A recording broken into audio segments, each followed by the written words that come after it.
with Trump in office, I know there's been a lot of black folks who've been concerned about what's going on in terms of the moves he's making, from the tariffs to firing people, to changes in like the Department of Education. It seems to be a lot going on, but it doesn't seem to be a lot of people, especially black people, who seem to care. So I know that was something that you seem to care about.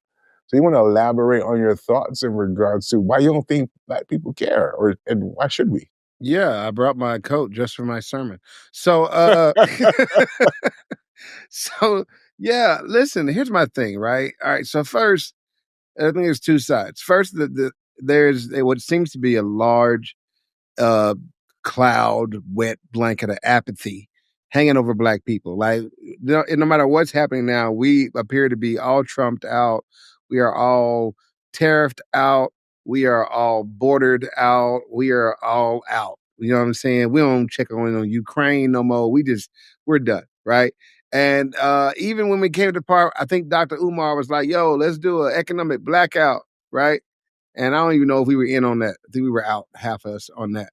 And at first it was bothering me. I was like, my people, what are y'all doing? Right? Y'all are asleep at the wheel. This apathy is not helping us. You know what I mean? It's pathetic. Get it? Apathy, pathetic. All right, never mind. I digress. So my point though is then I was like, wait a second. Maybe we aren't apathetic. Because I don't watch the news as much as I used to, right? Maybe we just burnt out. Maybe y'all just tired. Okay, and I get that. But this is why we should care. Because these tariffs, they are not the other country paying for anything. They're us paying for it. And we economically don't have a lot of money lying around to pay extra for stuff we were barely being able to pay for at first. So when you slap an extra 25% on everything coming into the country, right? Those of us who are in a different kind of class, we're not going to feel it at first. You're a little affluent, you're not going to feel it. You can do some discretionary spending. You can move some money around. You can choose not to buy this and not to buy that. But when eggs are $9, okay, and all the imports are 25% more, and you trying to decide between eggs and gas, what are you going to do?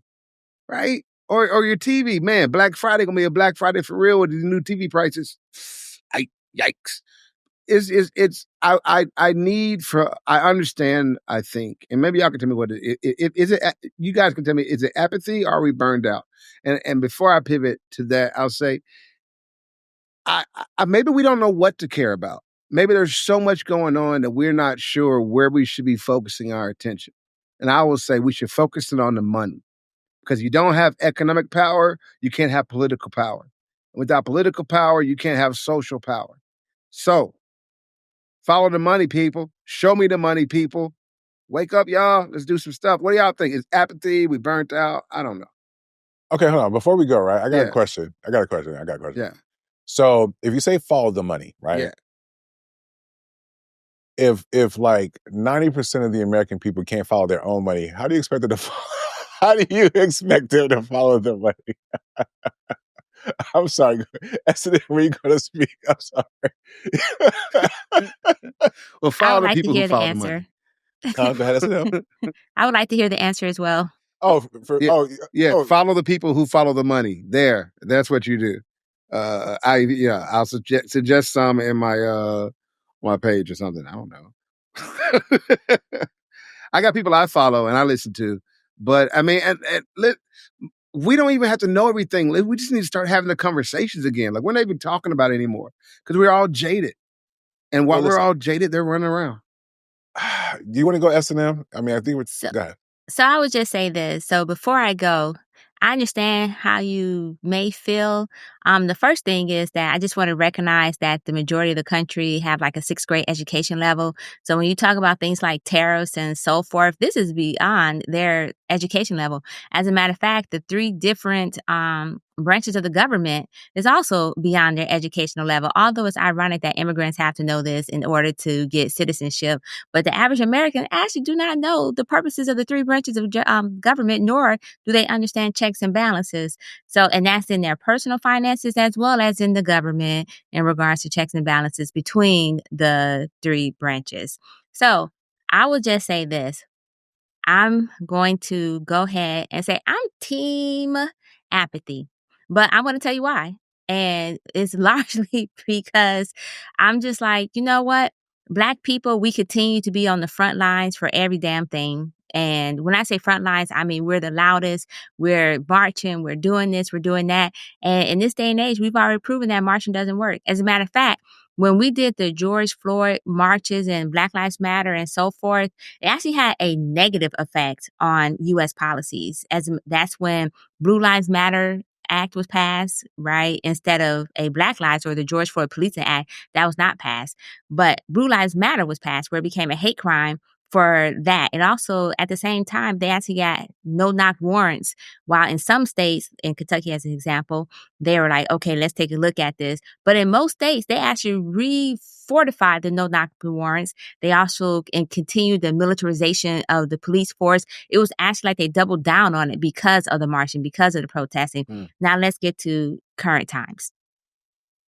Oh, I forgot. Let me go ahead and give acknowledgement to the symbolic victories such as the Black Lives Matter Plaza, the murals, and all that stuff that didn't do a goddamn thing for the community. But it was a feel-good moment. And folks were like, we got to take those wins too. But those wins are currently being taken away from us with the destruction of the Black Lives Matter Plaza now, because once again, the symbolic and symbols can always be taken away. Now to today. I support what's happening right now because to me, there's two things that happen from this. People are actually buying Black now. They're actually shopping Black. Before it was a concept like, oh, we need to buy Black. We need to shop Black. The whole concept of our economics was like, well, we can't, we still running to Temu. We're still running to Shein. We're still running to all these other places and the Black dollar was still leaving the community. It hit our pockets and it left our community as soon as it hit our pockets. Whereas in other places, like the Asian community, it hit their pockets 7 times, before it left the community. Hispanics, I think it was 5 times, and so forth.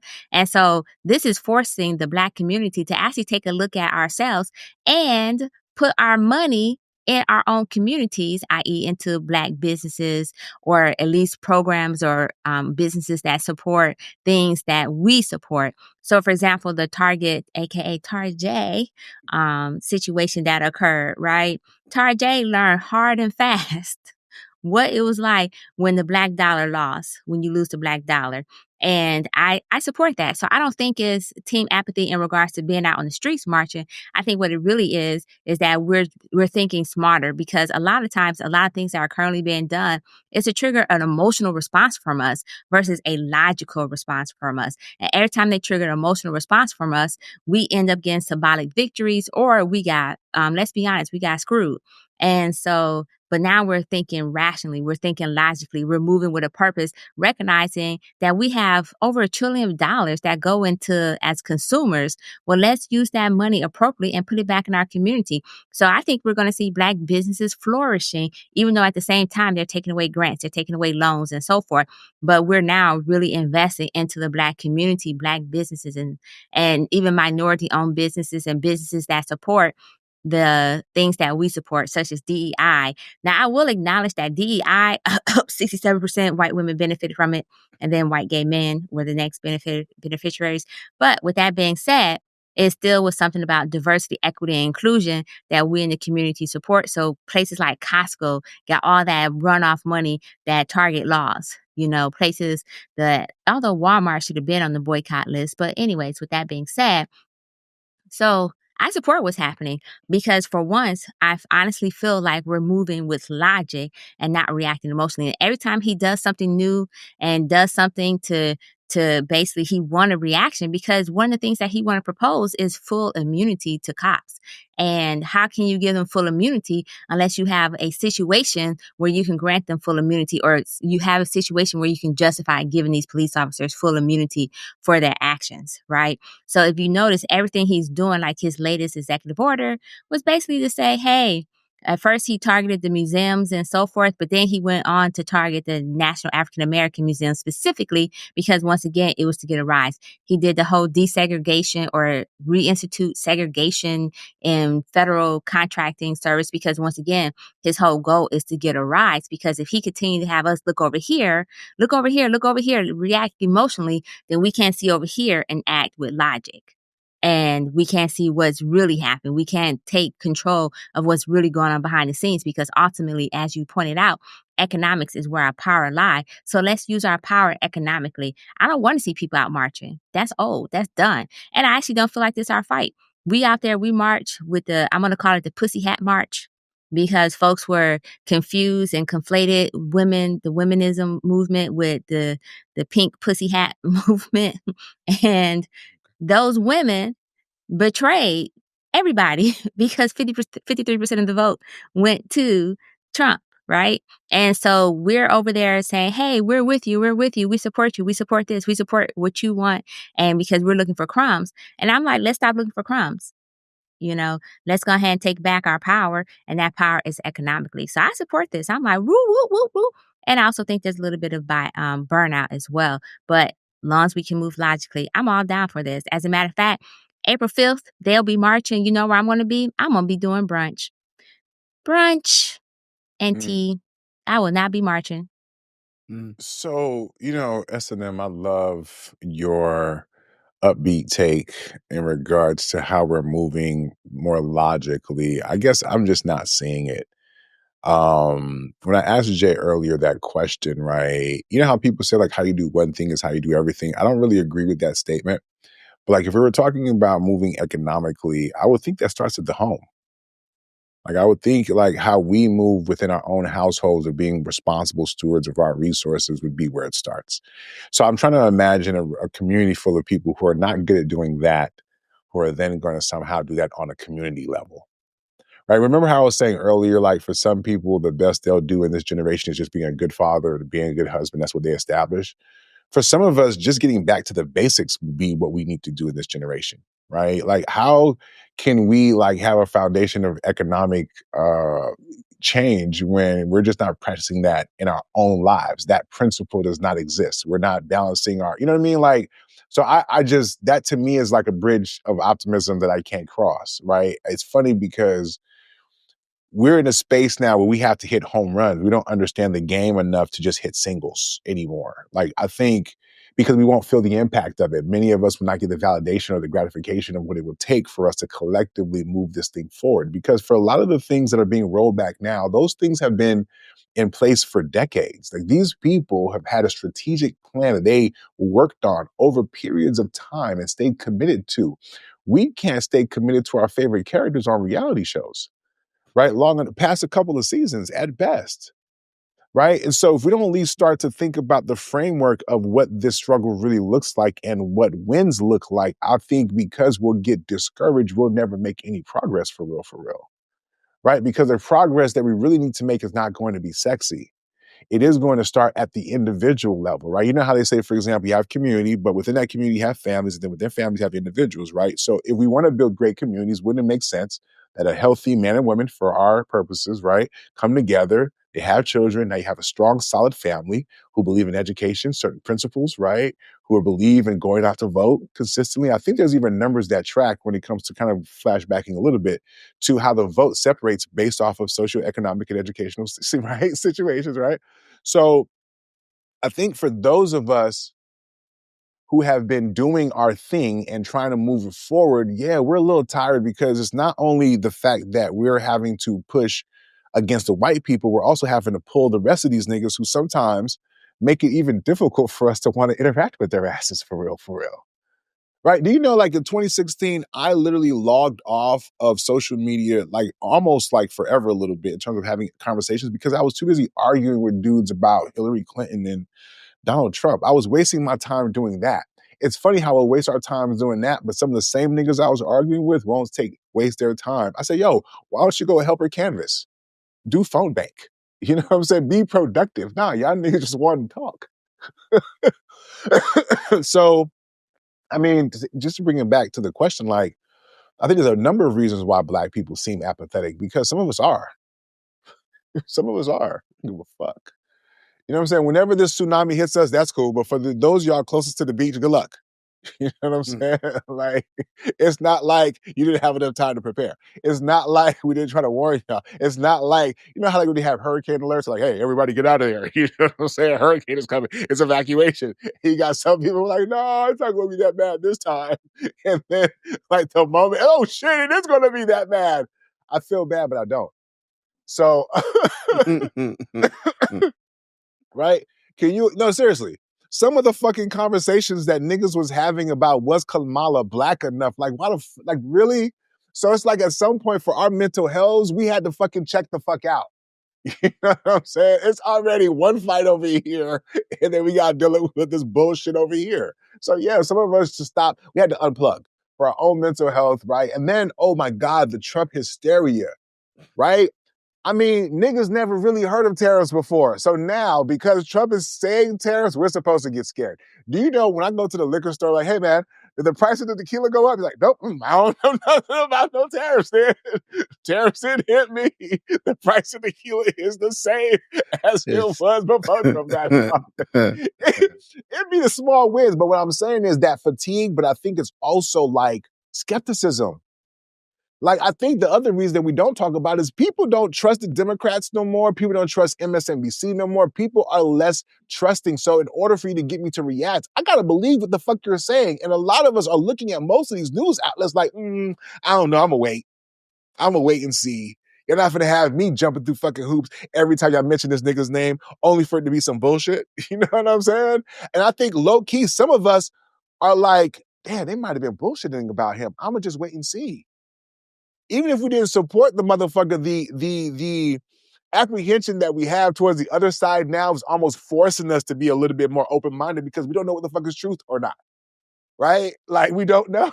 It's like, well, damn, they say this shit is bad, but what if it's not, though? You know what I'm saying? Like, right? So I just think there's a bunch of different reasons, but I'm not mad at us for saying, nah, I'm good right now. I'm not mad. I'm not mad at all. And honestly, what the fuck are we really going to do about it, though?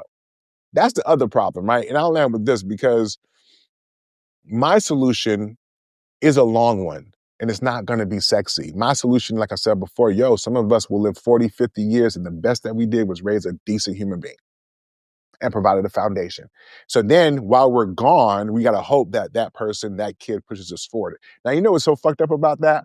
Most of us inherently know that we did not do a good job of pushing our grandparents' agenda forward. And so we probably don't have confidence that them little niggas are going to do it either.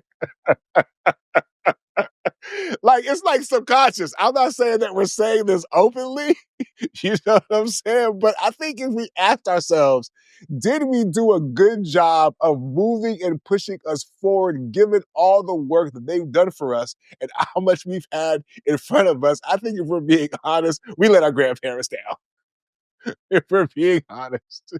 So whether it's Trump, it's a long line of letting our ancestors down. You've disappointed the ancestors. No, because, okay, and I'll land for with this, right? No, seriously. Because the stuff that we have to do is not sexy, y'all. Like, minding your budget every day is not sexy. Being on top of your credit is not sexy. Deciding not to buy the thing that you really wanted is not sexy. Being bored sometimes at the crib is not sexy. Taking your ass down to the vote, being a part of like your local housing association. These things aren't sexy, man, and it takes time. And many of us are like head above water barely. So you want us to have more time to do unsexy shit? You dig what I'm saying? So I get it, bro. But like, it is what it is, man. We got to do the basic shit first. And then maybe if we can do that, we can catch some momentum. Because we are momentum people. You know what I'm saying? We'll jump on a good wave. We'll jump on a good wave. So maybe somebody would get, crest a good wave for us to jump on. You know what I mean? But that's all I got, man. What y'all got? Anything else? I'm starting to feel apathetic about this conversation. I'm trying to figure out where's Jay rebuttal at. Rebuttal normally to you what? have some rebuttal. I think it's both. I think that there is apathy, rightly so, because people are tired of trying, sick and tired of being sick and tired. I think Black people do know they've been getting poked at for a while, whether it was Trayvon Martin or whether it was Tamir Rice. I think that there have been little pokes, whether it's economic or social. or political, and we've been keeping our cool for the most part. I hope we continue to do so. So I get the apathy and I get the burnout, and my answer still is care about the money, care about, because without the money, the rest of that isn't gonna. If you don't have money, you cannot secure the rest of your living, be that where you stay or what you drive, or the kind of cars, the kind of schools your kids go to, or the books that they have, or supplies they have. What I'm saying is you need to be paying attention to what's happening to money around here. And it's going to get scarce. And you better come up with a plan. Buy black often, get you some neighborhood networks, cooperative economics, real talk, real talk. In your neighborhood right now, you should be going out and hollering at people and building little networks and relationships for some cooperative economics so y'all can build together and you guys can support your community when no one else will. Or if you don't have the money to do it, you can trade goods, services, and goodwill. No, we are not the Hunger Games. But what I am telling you is money's going to be tight. And if you can rework the way that we work, commerce and community, then we can come out not only as survivors, but as thrivers on the other side of whatever's popping. That's what I got to say. That's a good way to close it out, that particular topic, before we get up out of here. I mean, it's been a great conversation. I was telling S&M while you were gone, Jay, that clearly the universe did not want this to be the premiere episode. No. And thank God to the wisdom and foresight of your boy. Won't he do it? And by he, I mean me. I agree. But before we close it out, though, and this is because I think we started a few minutes in. I did have one last question for y'all, right? Or at least something to think about. I'm of the mind now that people show they care through their actions. So is it possible that we just don't care as much as we say we do? Not only about the Black community and regard, you know what I'm saying? I get some people care. I'm saying collectively, because if we're not doing the actions that speak to how much we care, right? Then how do we really know that we as Black people care about the things that we say? We give a lot of lip service, but if in action we're not showing, like, how can we show for real? Well, first, do y'all agree that action is a strong indicator of maybe a person caring about a particular thing? Would y'all agree with that, generally speaking? Generally, Yes, yes. sir. It's not the only, but it is a Yeah, strong. gotcha. Would you also agree, though, that collectively there's been a lot of lack of action, like from Black people, that doesn't seem to match up with how much we say we care about issues? Is that a fair assessment? Do y'all disagree with that? I think that's fair, too. So, S&M, you're shaking your head no. You don't agree with that? So I don't know, because there are some people, like for me, the fact that the Target boycott was so effective and they lost so much money in the shareholders. So there are people being committed to the actions that they're taking. I think that it just depends on where you're at in the spectrum.